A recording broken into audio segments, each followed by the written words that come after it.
The biggest global smartwatch market to date is the Apple Watch at 53% according to Star. How that can be so big when there are more Android devices in the market? Or come to the ecosystem where Apple iPhone users would likely get the Apple Watch due to its closed ecosystems, where Android devices were given more options like Samsung Titan's, Huawei Light OS, Garmin OS, Fitbit OS, and of course, Google owned Google Wear OS. The problem with Google is they are good with software but not hardware. A couple months ago, during the Google I/O events, Google announces teaming up with Samsung on unified wearable platforms. I think this is a good move since Samsung is doing great on its Galaxy Watch, but they have limitations access to Google services. Fast forward, Samsung released its latest Samsung Galaxy Watch 4 series, the Galaxy Watch 4 and the Galaxy Watch 4 Classics that runs on WearOS 3.0 with OneUI watch skin. Thanks to the folks from Samsung Malaysia, I get to try out the all-new Samsung Galaxy Watch 4. Hi, my name is Joshua Wong. Welcome to FastView episode 26. If you are new here, I do fast and short tech reviews on these channels. That's how the name came about. If this is your kind of stuff, consider subscribing. Let's get back to the Galaxy Watch 4. I'll begin with the unboxing. The model that I have is the 44mm Bluetooth. There's also an LTE variant and a smaller 40mm. Inside the box are the watch, some documents, and a magnetic wireless charging dock. Supports standard Qi wireless charging protocols, so it can be charged by any Qi wireless pad or wireless reverse charge from your phone. Sporting a circular 1.4-inch 4050 by 4050 pixel Super AMOLED touch display and protected with Corning Gorilla Glass DX+. There are two buttons on the right side. The top with a red color accent is the home key, where the key at the bottom is back. Despite it doesn't have a physical rotating bezels, which is found in the Galaxy Watch 4 Classics, it features a virtual touch bezels that works similar with haptic feedback. This is great to use, especially if you want to read some long messages or emails. Replying on the watch is pretty good with some prefixed templates reply, or you can use your preferred input like text scribblings or Gboard with swiping. Samsung uses its new Armor Aluminium, which is solid and lightweight. The watch is also IP68 water dust resistance and received military standard 810G certifications. It comes with a 20mm silicone straps and it can be swapped out to any standard 20mm strap that match your OOTD. There are a microphone and a speaker that enable you to make phone call directly to the watch, and other microphone input like voice recordings and voice assistance. At the moment, it only supports Bixby. Google Assistant may come in a future update.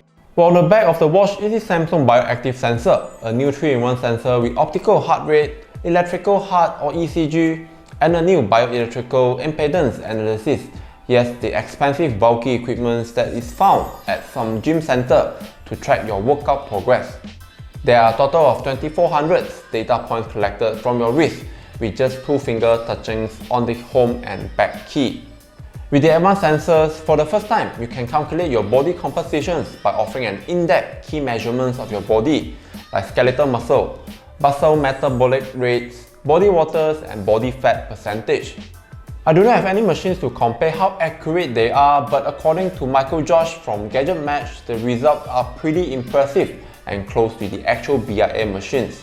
Still, you need to input your body weight and height, so a body scale weight machine is required.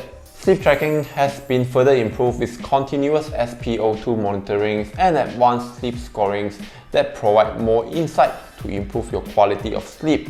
There's even a snoring detection where you need to place your phone close to you when you are sleeping.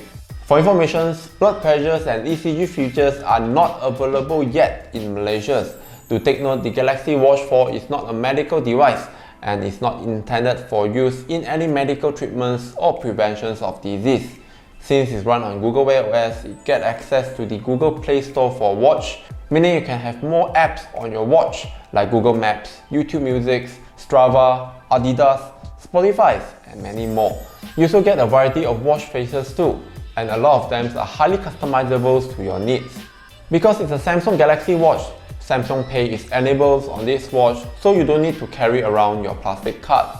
Coming to the internal, the Galaxy Watch 4 series is powered by Samsung Exynos W920, a dual-core 5nm processor, 1.5GB of RAM and 16GB internal storage. It's a 20% faster CPU and 50% more RAM. Even with all the new heavy animation users, the responses like scrolling and launching apps are smooth and effortless. There are a total of 95 workout modes that you can select, and also support for niche workout. It also has automatic workout tracking, which helped out at many instances when you forgot to launch a workout. All the health and fitness data is synced with the Samsung Health app, and it also works on non-Galaxy smartphones as long as it has Google mobile services. The battery life of this Galaxy Watch 4 is just like the typical Galaxy Watch.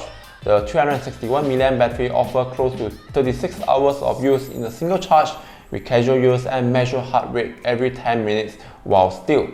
I'm pretty impressed with the Samsung first Android powered smartwatch, which I believe will benefit the entire Android smartwatch ecosystem.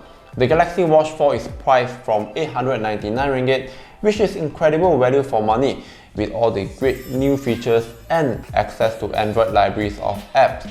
A more comprehensive written review of the Galaxy Watch 4 will be made available on my website at theidealmobile.com. I'll put the link in the description box below.